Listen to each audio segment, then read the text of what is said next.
Nesta última parte, nós falamos de seu trabalho com a juventude, os 50 anos de sacerdócio e o susto que passou com a AVC. E, por fim, falamos sobre o medo da morte. Padre, o senhor é considerado e sempre será considerado o padre da juventude.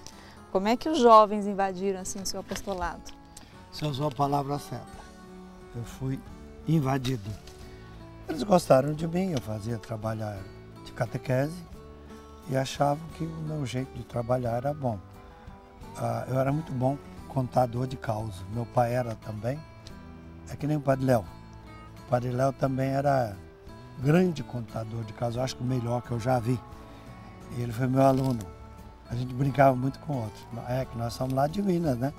Ele de Itajubá e eu de Machado. Então, de vez em quando, ele contava um caos. E eu também. E o pessoal se acostumou com o nosso jeito de rir, de brincar e de ficar sério. Eu acho que ajudou muito na pastoral e as canções também ajudaram. Quando eu percebi, os jovens estavam lá ao meu redor e onde eu ia, lotava de jovens e os pais vinham juntos.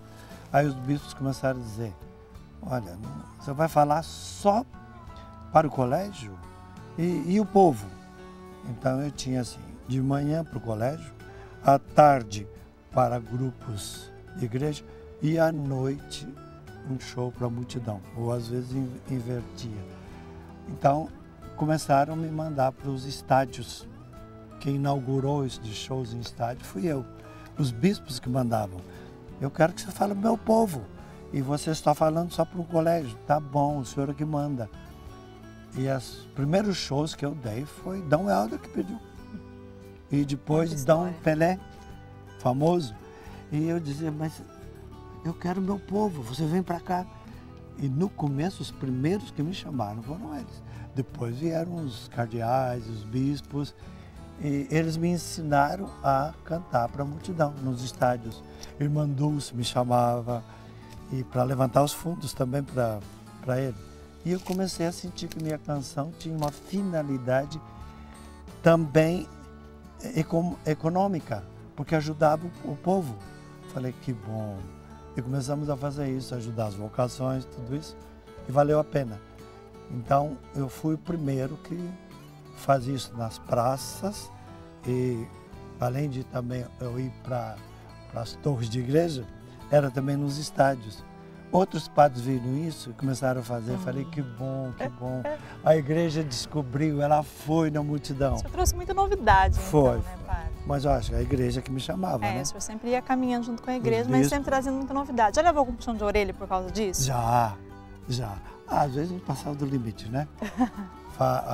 Houve um tempo que eu celebrava umas missas assim, muito avançadas demais. E os bispos tinham razão, né? Olha, faz, mas vamos obedecer os esquemas. Eu entendi, parei. E nunca mais me viu eu dançando pelo palco, que eu andar para cá e para lá, parei. Parei e passei, não uso mais violão, porque os cardeais e bispos diziam, assim, você pregando é melhor. Deixa os jovens usar. Parei, não usava mais violão na igreja e fiz tudo que os bispos disseram, porque os meus jovens faziam. Foi muito melhor. E eu me limitava a pregar e a conversar, e depois os jovens cantavam. E como eles tocavam melhor do que eu falei, deixa eles fazerem isso, né? Me cerquei de grandes músicos e cantores e eles marcaram também minha vida, porque não só eu fiquei conhecido, mas meus jovens também. E com isso criou-se entre jovens também um conceito de pequenos grupos, né? Porque grande grupo custa caro. Então eu levava 5 jovens, cantores de Deus, ou ir ao povo. Esse pequeno grupo fazia o mesmo barulho que os outros.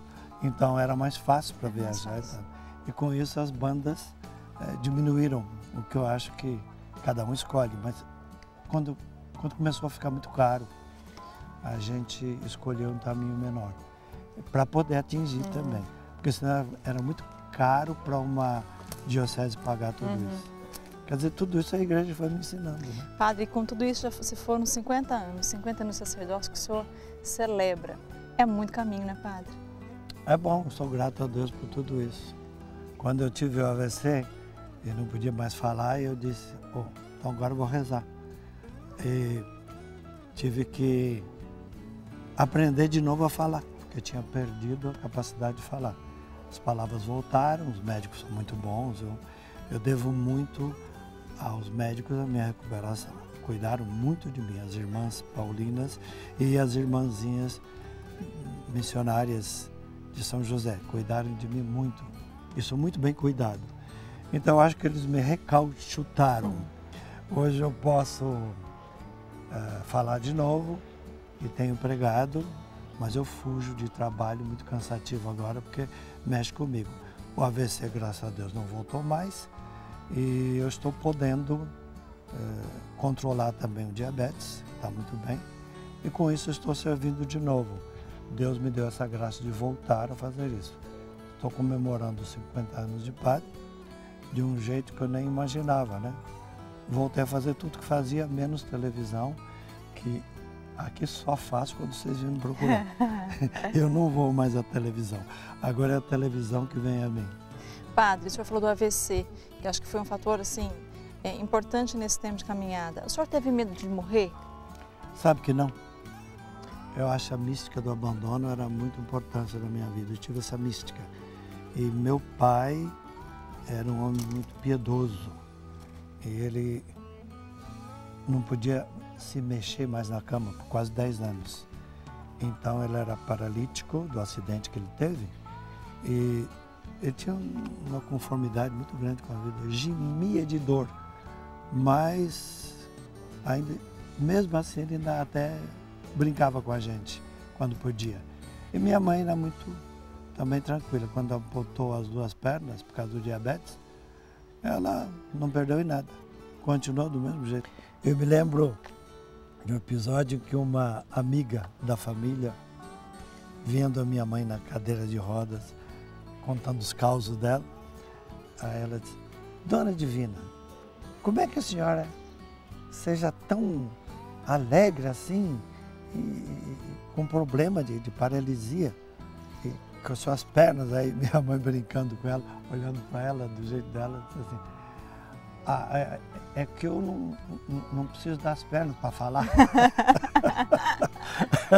Então a gente riu muito, mas para ver como ela tinha uma simplicidade muito grande, e eu acho que isso me ajudou muito. Eu não tive medo, não.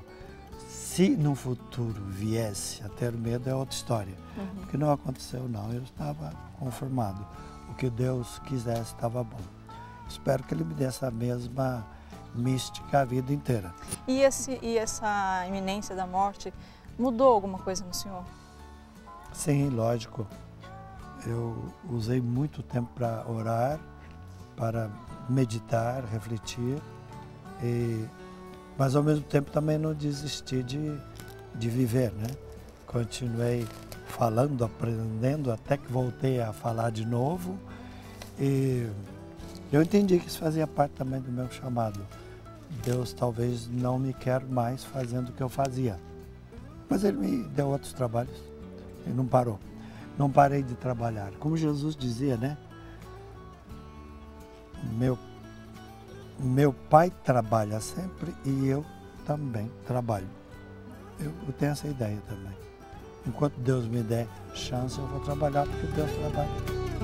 Nós já conversamos de diversos temas, vocação, juventude, música. É disso que nós vamos falar mais um pouquinho.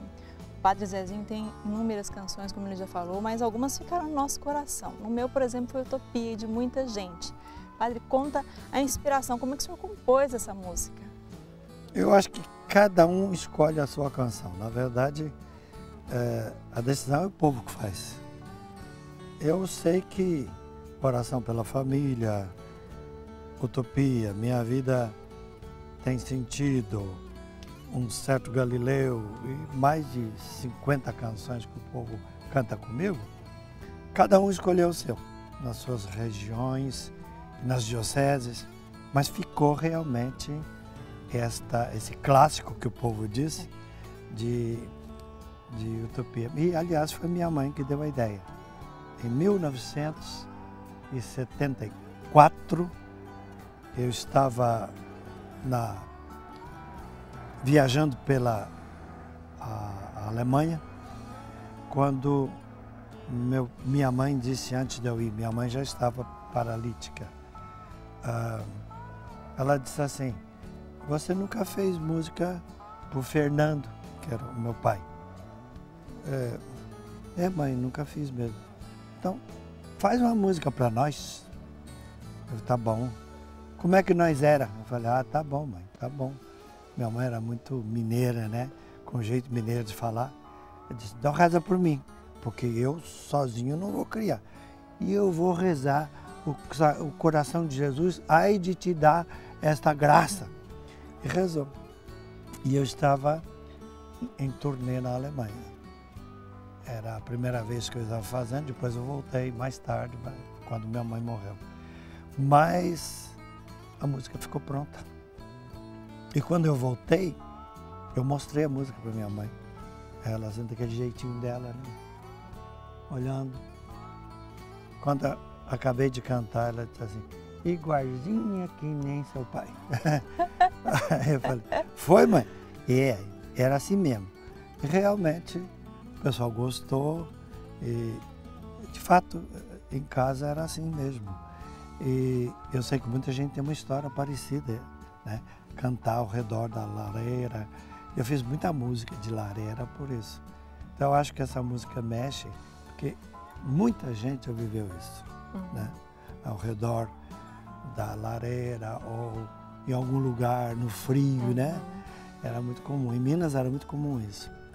E também no sul, porque as famílias italianas e alemãs gostavam muito de cantar no campo e em casa também. Então acho que isso marcou. Qualquer lugar do país, todo mundo tem uma história parecida. Então tornou-se um clássico e muita gente quer cantar e grava. Daniel cantou e outros famosos. E chora quando canta, né, pai? Meu Deus do céu. Eu acho que fez um bem, foi um presente que a minha mãe recebeu e me deu, né? E um presente que o senhor deu para nós. Foi bom. Padre, eu agradeço imensamente o senhor por nos ter recebido aqui na sua casa, que o senhor nos trouxe para esse lugar onde o senhor reza, onde o senhor escreve, um lugar especial para o senhor. Muito obrigada de coração. Depois de frio de 2 graus, de 3 graus aqui, é bom a gente poder ir para fora e conversar um pouco. E eu gostei muito de estar com vocês, da Canção Nova, e os que nos sintonizam. E é claro que a memória que foi vivido junto com o Padre Jonas, muitas vezes, é um jeito de evangelizar, cada um do seu jeito, mas levando ao coração de Jesus. E eu termino com a canção que minha mãe pediu que eu fizesse, e Deus me deu a graça de fazer isso. Abençoo a vocês, Deus abençoe vocês, e sejam vocês iluminados, iluminadores, abençoados, abençoadores, perdoados e perdoadores. Em nome do Pai, do Filho e do Espírito Santo. Amém. Das muitas coisas do meu tempo de criança, guardo vivo na lembrança o aconchego do meu lar. No fim da tarde, quando tudo se aquietava, a família se ajuntava lá no alpendre a conversar. Meus pais não tinham nem escola, nem dinheiro. Todo dia, o ano inteiro, trabalhavam sem parar. O resto vocês sabem, faltava tudo, mas a gente nem ligava. O importante não faltava, seu sorriso, seu olhar.